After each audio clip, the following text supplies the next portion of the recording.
Hey everybody, it's Pam with Pam Long Photography. We're down here on Main Street again in Ellicott City. And man, all of our business owners and residents and property owners are so special to us. And every day I'm grateful that they're here. And today we're spending a few minutes with Angelina, owner of A Divaz. I want to show you where on Main Street her boutique.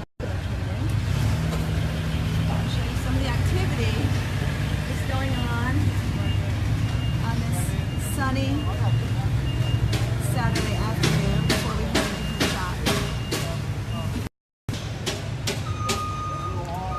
All right.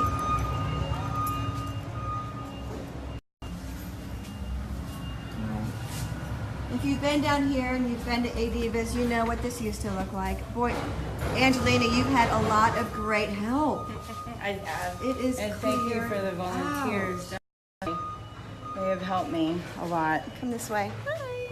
Come over here. I'm trying to be positive and stay positive every day. I know you are. I know. And you've done a great job. No matter what, you've had a smile on your face. Trying, yeah. You know, last time I mentioned the last flood, Mark Hemis, owner of the Phoenix, every time I saw him, the smile was ear to ear. Yeah. Well, you have to. You have to. You have to. You know, you got to keep on trucking. You do. You do. Come on over here. Okay. So you guys, Angelina is going to share her story with us of survival. She was working. She was actually working the afternoon the flood started. So Angela, do you remember what time of day? What were you doing when you first realized we may be in trouble? Well, I was actually sitting outside with Doug in 1772, and we were just admiring the rain coming down. And eventually we just kind of realized that, okay, it's time to kind of go and pack up your stuff and let's get a move on. So I ended up coming back to my store, and two customers had just dipped in to my store just to, you know, get rid of the first band. You know, they were just dipping out of the rain. And I followed them. They sat here in the middle. And then when it dissipated a little bit, they darted to their car, which I'm very grateful for, because I don't know what that would have brought me. Did you have to encourage them to do that, or did no, they realize? I just was praying again that, like, you know, I hope that they, you know, like, can get out. I don't know what do you do at that point, right? You know? Exactly. So eventually, what I ended up doing is I started gathering all of my stuff.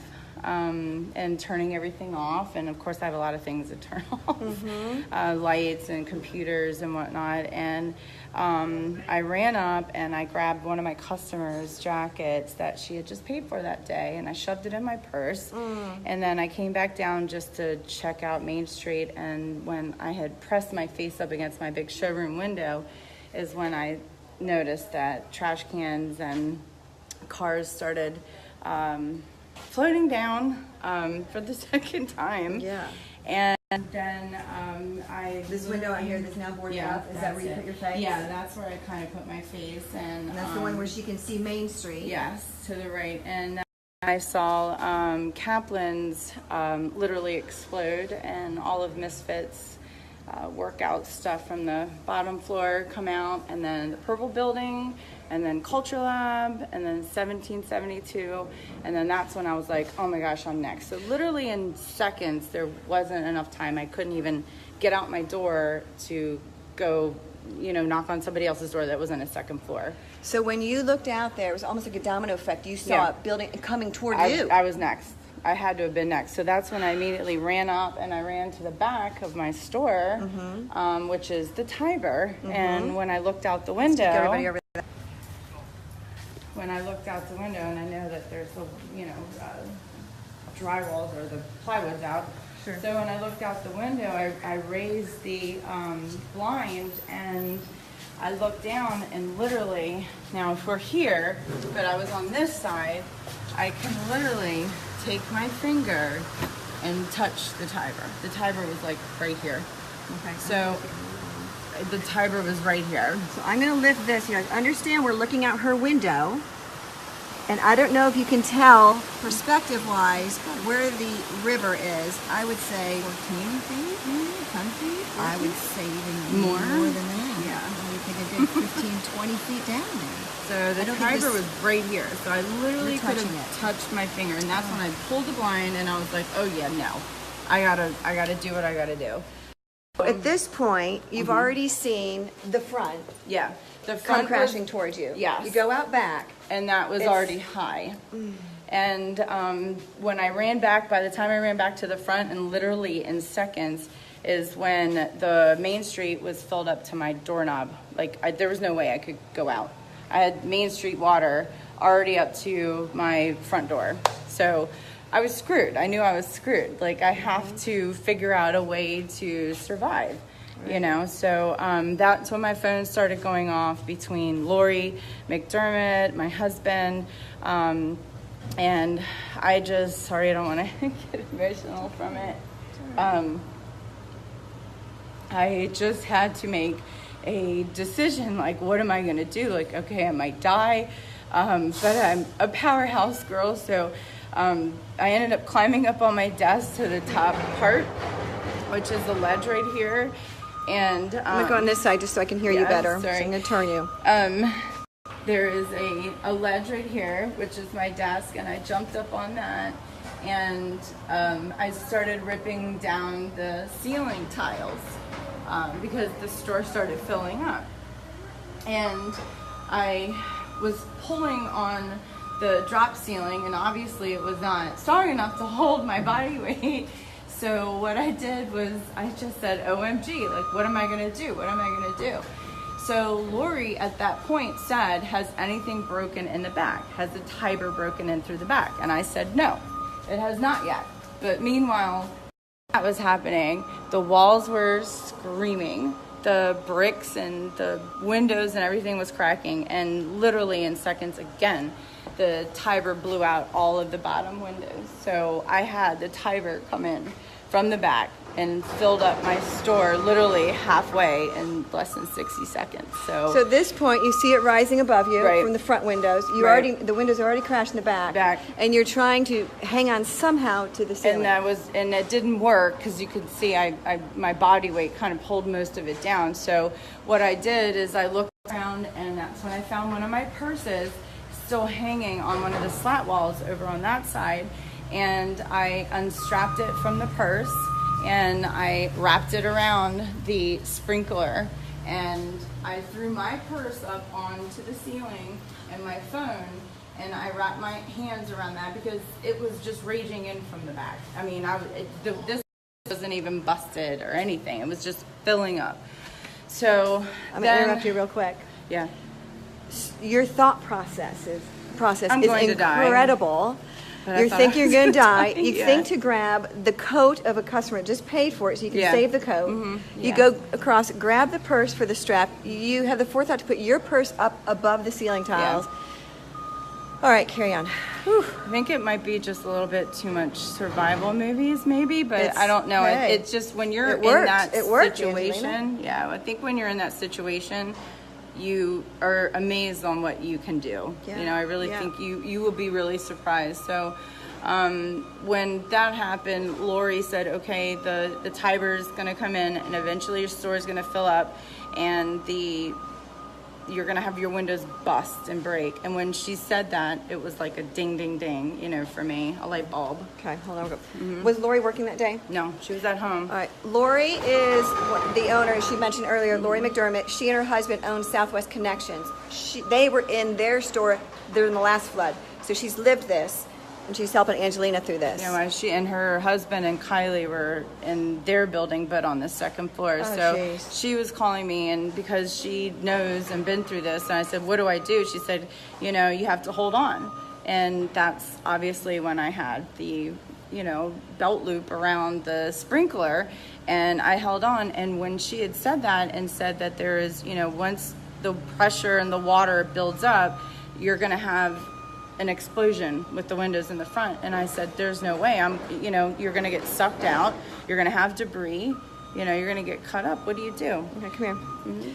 All right, so I'm going to flip this. And again, the sound is not as good when we flip it. So this is her front window, everybody.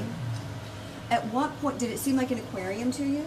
Yes, I have 8 Divas, and it was like right where the butterflies are, like Yes. the top butterflies. That's Yes. where my stickers were. I had that much room of water literally left. So that's the only part of the window that was not. The water had gone up to already. Yes, and I'm standing on my ledge. And when she said, the windows will break and you have to hold on. And when she did that, I looked down and there was a purse floating. And sorry, it's okay. There was a purse floating and it was my dad's paperweight. And he's been passed almost 7 years. Sorry. Station break.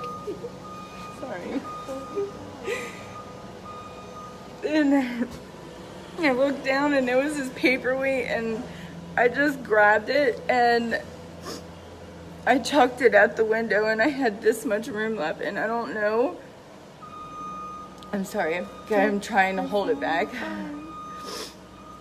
I just ended up breaking it and then all the water went out. So that moment of me doing that was, you're damned if you do and you're damned if you don't, because I'm gonna let all of the water come in from Main Street and the Tiber. So I could have had store built, fill up with more water, but thank God it didn't. So what happened once the window did break? I screamed like hell, and I think Sue is who I'm now finding out, who she called 911, and because I have no upstairs. And she's the one who called 911 and said that I was stuck on the first floor and I was screaming. And then eventually, somehow, my husband ended up coming behind our house and was on that side and helped the firefighters guide them to me. And they had to throw a rope over Main Street. And then I had to jump down into the firefighters' arms and they carried me over through the window and then we walked up. And that was it. I mean, I'm very thankful, but I don't know how I did it. I guess I just... Survival mode. Yeah. I guess strong woman. But I feel like everybody has that in them when they're caught in that position, And I think... don't ever doubt yourself, put it that way. Don't ever doubt yourself when you're in that kind of situation, ever. Because you'll be really surprised of the strength that you guys have when you're caught in that kind of situation. Definitely.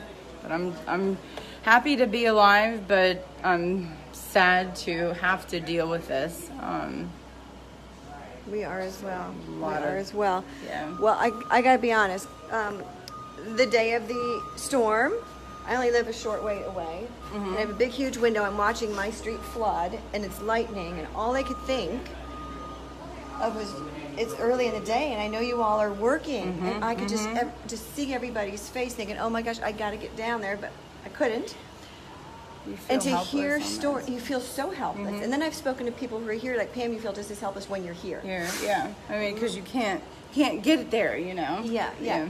So to know, I mean, think of, you saw everything through the back. You saw the buildings explode. You had very little space to wing that paperweight that your father gave you, and you happened to hit the spot you needed to hit. I was really lucky. I mean, you can't throw a paperweight through water or anything heavy through water because it's not going to work. So I just was praying that maybe I had some kind of like softball arm in me at that point. And you did. And I did. And that's what a lot of people are saying, I don't know if I could have done that. I don't know. And I'm like, yes, you could have. Yes, you will. If you were ever in that situation, and I hope nobody ever will be, you'd be surprised the strength and the survival mode that kicks in within everybody.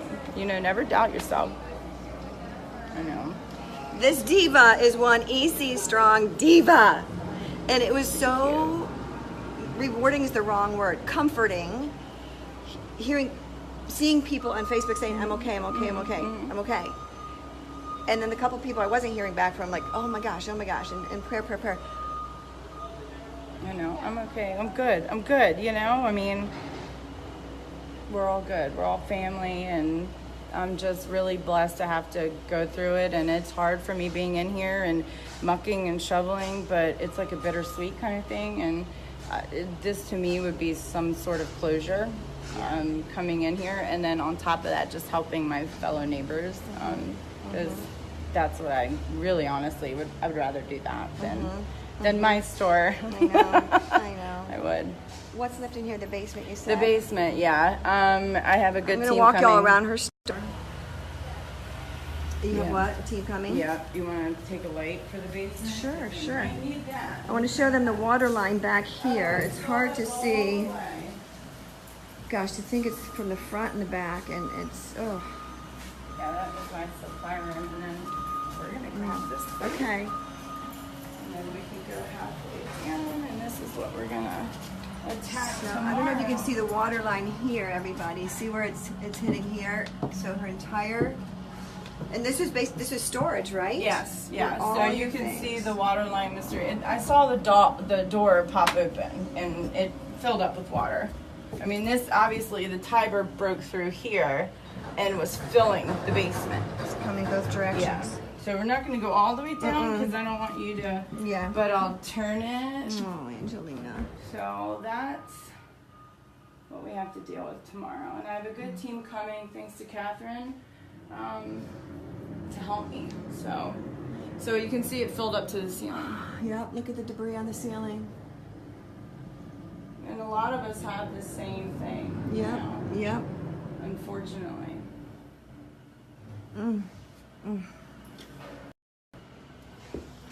So everybody, you know, we talk about how thankful we are for the volunteers, whether it's monetarily or physically. And yes, we still need volunteers. You can see right there with her basement. That's a lot of manpower needed. A lot, yeah. And the more the merrier. Even though we might have 15, 20, I think it's going to take a lot more. Yeah, yeah. Absolutely. And along with the people physically coming down, so many people have donated the supplies, the goods, the water, the food. The restaurants are chipping in for lunches and dinners, and it's wonderful. So if you need help, Dave Carney's giving you Hi, lovey David. faces. Thank you. If you are looking for ways to help, again, I'll put the links in the status. I'll update her status. I'll put her GoFundMe page, the helpellicottcity.com for the community, but also the St. Peter's page where it lists the different ways that you can donate. And you guys, UPS trucks and FedEx trucks are coming in all the time too, to people that don't even live in this area. They can't deliver their things.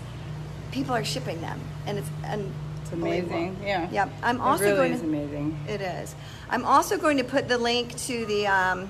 There's now a one-page, one-stop shop, if you will, for fundraising. There's so many people are setting up fundraisers.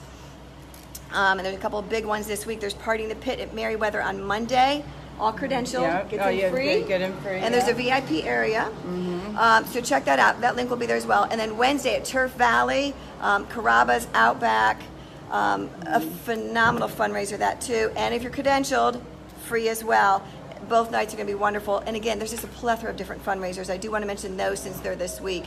Angelina, you are brave. Thank you. You are strong. It's and hard so to tell appreciate- the story, but you know, it's better you than the reporters. That's the way I look at it. You know what I mean? I well, want thank you. I want the family to hear. Well, and again, it's so important to show people what our Main Street is made of, and it's the Yeah, people. we are very strong, We are. and I know EC is going to come back, and I will one day. I will one day. Yeah, you guys, thanks so much for tuning in. Keep everybody in your thoughts and prayers. Do what you can do, and we appreciate you tuning in. Thanks. Bye.